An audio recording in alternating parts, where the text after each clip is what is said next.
Hi everyone, this is me again, the Increaser Rasa, and welcome back to my channel. And before that, if you are interested for historical facts, literary pieces, and our own Philippine culture, then stay tuned and finish this video. And so for today, what are we gonna do is we're going to discover and together be amazed how beautiful and how amazing the Chinese and Japanese mythological creatures.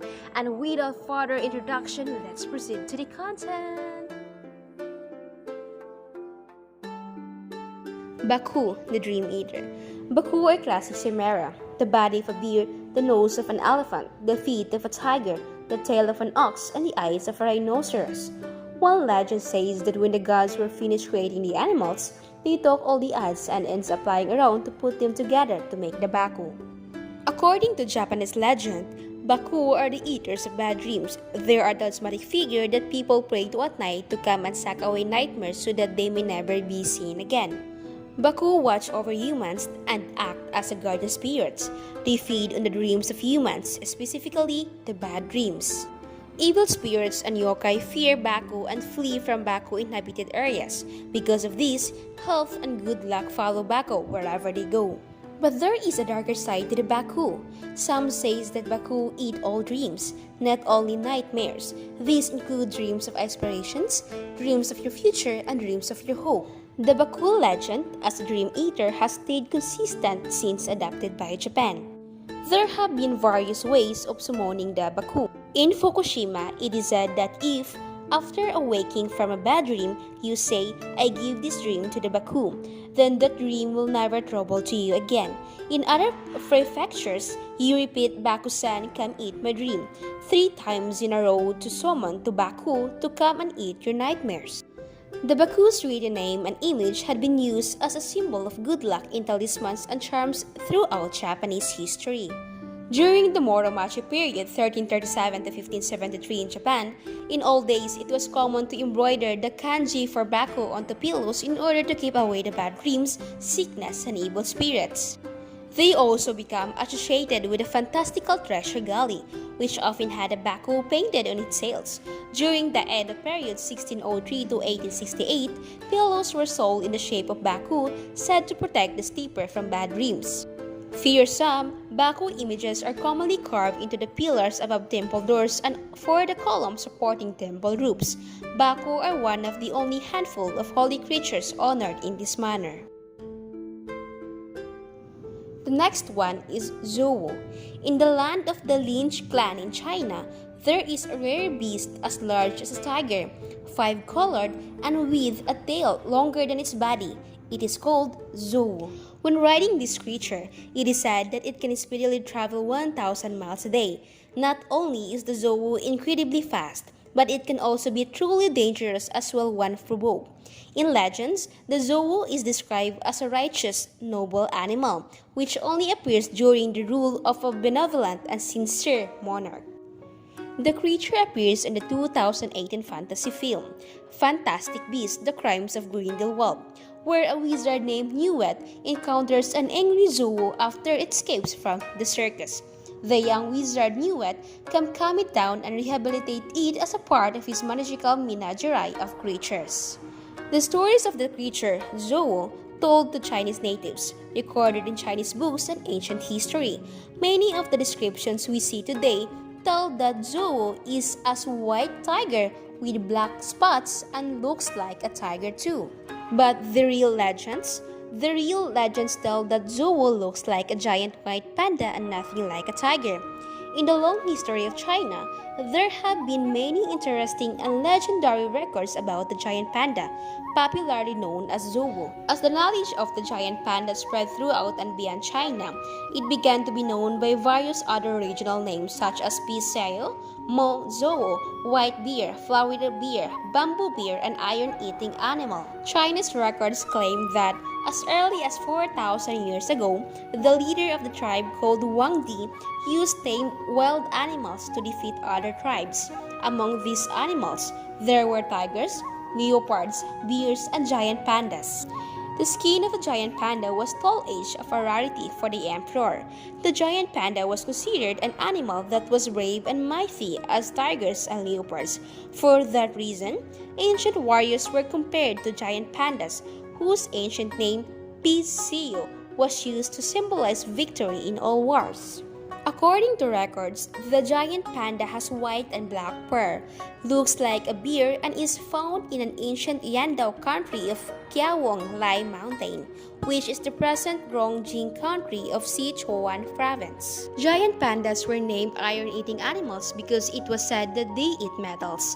In the West Jin dynasty about 1,700 years ago, the giant panda was termed Zhou, the name which has become popular recently. The giant panda was given the title Zhou because it eats bamboo and metals only, and does not hurt other animals, so it was seen as an animal of justice, an animal of peace and friendliness. When two forces met in first battle, if one force shows a flag marked Zhou, the battle will stop.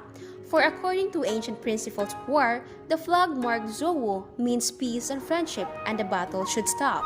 There was another tale when a certain great poet of the Tang dynasty was resting in a quiet residence. He felt cold and had an headache because of the chilly wind. Someone then gave him a screen on which a giant panda was painted.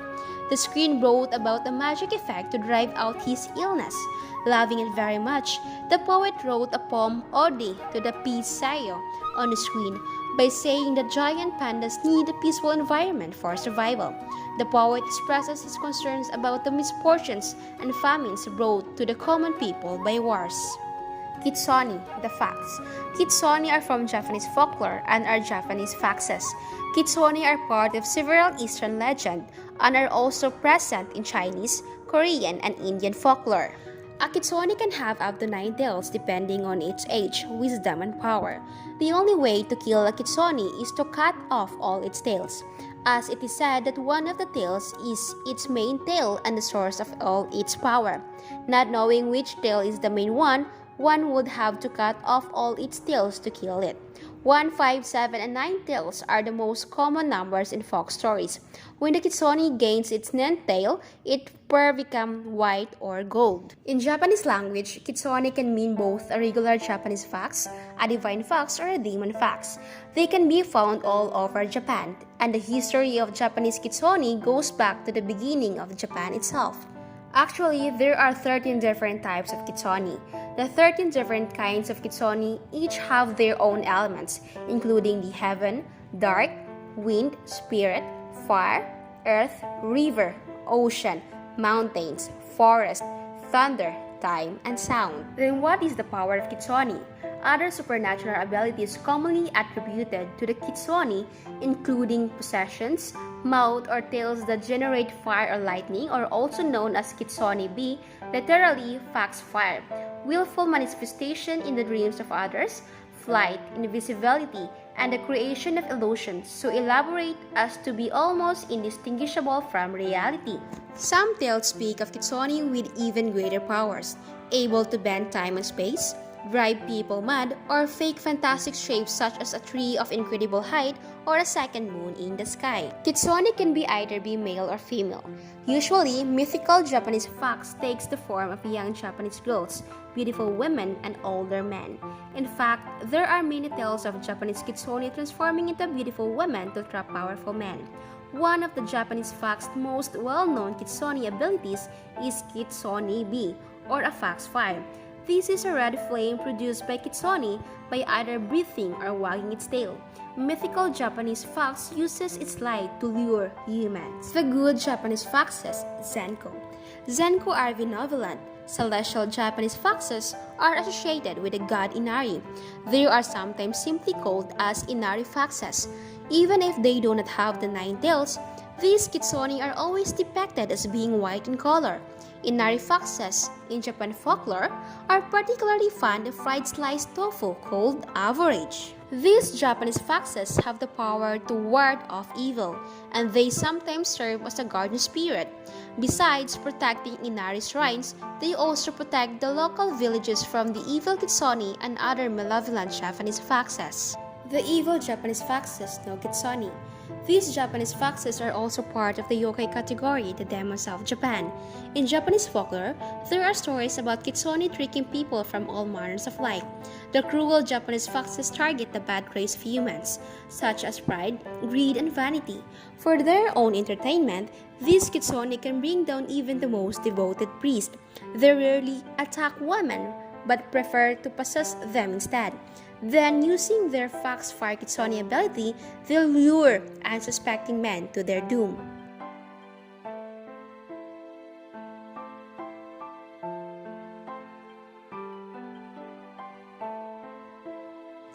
The Shijin, or the Four Guardian Beasts. The Shijin or Shinshin were 4 or 5 beast gods that protected the four corners of the world, and it is according to Japanese and Chinese mythology. In ancient Chinese astronomy, the sky ecliptic was divided into 4 seasons. Each of these sections contained 7 mansions, and together they formed the 28 mansions. The 28 mansions may be considered to be equivalent to the zodiacal constellation in the Western astronomy, although they reflect the movement of the moon through a sidereal month rather than the sun in a tropical year. This enabled the ancient Chinese to mark the traveling position of the sun and the moon, as well as to determine the time and the seasons. Each section of the sky is assigned a mythological creature collectively known as the Four Symbols. These creatures are the azure dragon of the east, the white tiger of the west, the black tortoise of the north, and the vermilion bird of the south. Apart from their astronomical significance, each of the 4 symbols is surrounded by various mythological associations. According to the archaeological evidence, the concept of the 4 symbols may have existed as early as China's Neolithic period some 6,000 years ago. This is based on some clamshells and bones forming the images of the azure dragon and the white tiger that were found in a tomb in Henan. In addition, it is claimed that one of the artifacts from the tomb of the Marquis of Zheng is a lacquer-painted wardrobe with the patterns of the 4 symbols and 28 mansions. The azure dragon is a mythological creature in the east, as it is said that when the 7 mansions in that area, which are the horn, the neck, the root, the room, the heart, the tail, and the winnowing basket are joined up, they form the shape of a dragon. The azure dragon corresponds to the season of spring, as the dragon is considered by Chinese as the noblest of the animals, and it is the head of the 4 symbols. Although Chinese dragons are commonly associated with water, the azure dragon is the exception, as its element is wood. In Chinese mythology, the dragon is regarded as the fearsome and mighty creature. Yet, unlike their Western counterparts, Chinese dragons are believed to be just, benevolent, and bringers of wealth and good fortune. Next is the white tiger in the West. The mythological creature in the West is the white tiger, and its 7 mansions are the legs, band, stomach, hairy head, net, turtle beak, and 3 stars. The white tiger corresponds to the season of autumn. The white tiger's element is metal, and it was held to be the god of war. In this capacity, the white tiger was seen as a protector and defender, not just from mortal enemies but also from evil spirits. Another is the black tortoise of the north. In the north, the mythological creature in the black tortoise and its 7 mansions are the reaper, ox, girl, emptiness, rooftop, encampment, and wall. The black tortoise corresponds to the season of winter. The element of the black tortoise is water, and this mythological creature is commonly associated with longevity and wisdom. And lastly, the vermilion bird of the south. The mythological creature in the south is the vermilion bird, and its 7 mansions are well, ghost, willow, star, extended net, wings, and chariot. The vermilion bird corresponds to the season of summer. Interestingly, the vermilion bird has been considered to be identical to the phoenix. The phoenix is traditionally associated with fire, and this is also the case with the vermilion bird. As a mythological creature, the phoenix is considered as a symbol of good luck. Within the 4 symbols of ancient China, astronomy and mythology coexisted side by side and may be seen as a harmonious fusion of science and art. By studying these mythological creatures, one is able not only to learn about the scientific advances of the ancient Chinese, but also their belief system and the way they perceive and explain the world they live in. Tango, literally a sky dog. It is a type of yokai found in Japanese mythology that are most commonly associated with ghosts and known for their great ability, magical power, and arrogance. Old stories portray Tango as the tricksters and or evil mentors who lure Buddhists into depravity, but gradually they were reinterpreted into simply dangerous territorial beings which are capable of nobility in their own right. The term Tango and the characters used to write it are borrowed from the name of a fierce demon from Chinese folklore and called Chango. Chinese literature assigns these creatures a variety of descriptions, but most of it is a fierce and anthropophagous canine monster that resembles a shooting star or a comet. It makes a noise like thunder and brings war wherever it falls. One account from the Shu Yi Ji, a collection of bizarre stories written in 1791, describes a dog-like Changu with a sharp beak and upright posture, but usually Changu bear little resemblance to their Japanese counterparts. As with the most legendary creatures from ancient myth, there is a certain amount of variation in how they are depicted. The earliest depictions, often called Garaso Tango or Crow Tango, it is depicted as anthropomorphic crows with a fully bird-like head and a beak. The later depictions, known as Hanataka Tango or the Long-Nosed Tango, instead resemble humans with red skin and comically long noses, who may or who may not have crow wings. Sometimes, both types exist at once in a cased system, with the long nose and occasionally giant Dai Tango or the Great Tango ruling over the Avianco Tango, are also known as the Lesser Tango. These Lesser Tango are not quite as godlike as these great spirits, but are still formidable opponents if angered or provoked. More obscure, regional Tango variants include the Guhen or the Dog Guest, which have aspects of either trees or cannons, the Kawa Tango or the River Tango, which live underwater and can create a fox flame, and the Shiba Tango or the Lawn Tango, which are essentially Kappa by another name. In China, his country of origin, the Tango is called Chang'o and was depicted as a large black dog that swallowed the sun or moon during eclipses. Tango are goblin-like creatures from Japanese mythology and folklore that are said to be a symbol of a mix between old men and birds. However, they are master shapeshifters and can take many forms. Many Tango are said to be malevolent towards humans, but some are neutral or even helpful.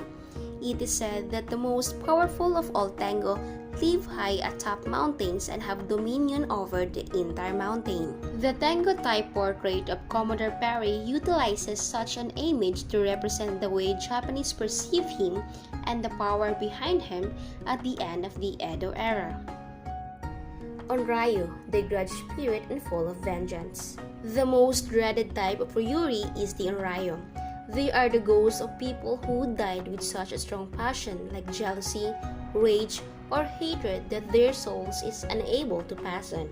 Instead, they transform into powerful, wrathful spirits who seek vengeance on everything they encounter. Often they were victims of war, catastrophe, betrayal, murder, or suicide, and they display the wounds or marks indicative of the way they died. Their motive is always the same: vengeance. Onryo are easily powerful enough to kill anyone. However, they prefer letting the object of their hatred live a long life of torment and suffering, watching loved ones die in their stead. Onryo inflict a terrible curse on the people or places that they haunt. This curse can be transmitted to others like a contagious disease, creating a circle of death and destructions far more devastating than any ordinary ghost. Onryo make no distinction in their targets, they just want to destroy. Moreover, an Onryo's vengeance can never be satisfied. While most Yuri only hunt a person or place until they are exorcised or placated, while the Onryo's horrible grudge curse continues to infect a location long after the ghost itself has been laid to rest.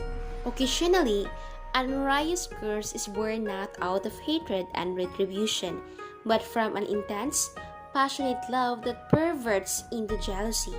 These Onryo hunt their former lovers, exacting their wrath or new romances, second marriages, new children, and eventual end of destroying the lives of the ones they love so much in life. Whatever the origin, Anurayu's undiscriminating wrath make it one of the most feared supranational entities in all Japan. Obviously, the most well-known Anurayu and one whose grudge curse exists to this very day is the ghost of Oiwa, a young woman who was brutally disfigured and then murdered by her wicked and greedy husband. And that will be the end of the Chinese and Japanese mythological creature. And I hope you found it interesting. And I hope you also realize that most of today's famous movies are being originated, and influenced by those amazing mythical creatures. Again, this is the Increase Rasa that reminding you to keep on reading until you learn something. Thank you and have a nice day.